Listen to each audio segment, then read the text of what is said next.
seguinte, que na realidade o ponto importante aqui como resumo final é que como é importante a questão de recursos hídricos para o desenvolvimento regional.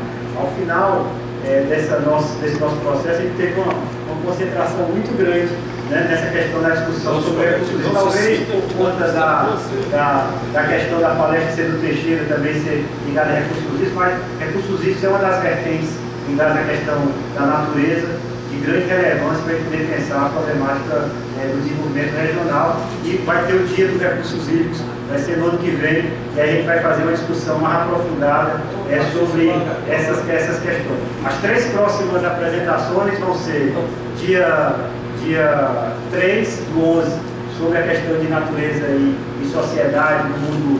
Todos aqui, vai ser lá no auditório da pós-graduação do Departamento de Engenharia Hidráulica e Ambiental.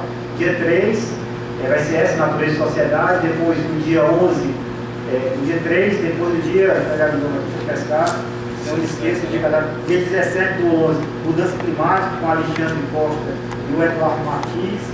Aí depois vai ter, no dia 1º do 12, cidades de desenvolvimento regional, modernidade e ambiente de cadeias produtivas globais, com o VAI.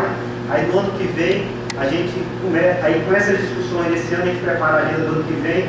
Com certeza, logo em fevereiro, acho que a primeira palestra aqui vai ser sobre a questão das secas, não só olhando recursos hídricos, mas de uma forma mais geral. O senhor Nilson Thompson, que está ali atrás, deve participar dessa mesa de discussão. Depois disso, nós vamos ter um momento dos recursos hídricos, ligado à questão do saneamento, das políticas públicas ligadas à questão de violência em cidades, né? Vamos analisar também a questão do desenvolvimento econômico. Então a gente vai montar essa agenda para o ano que vem.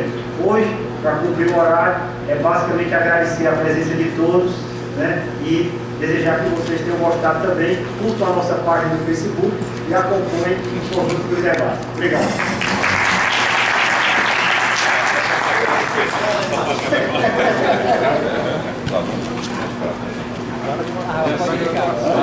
Agora pode?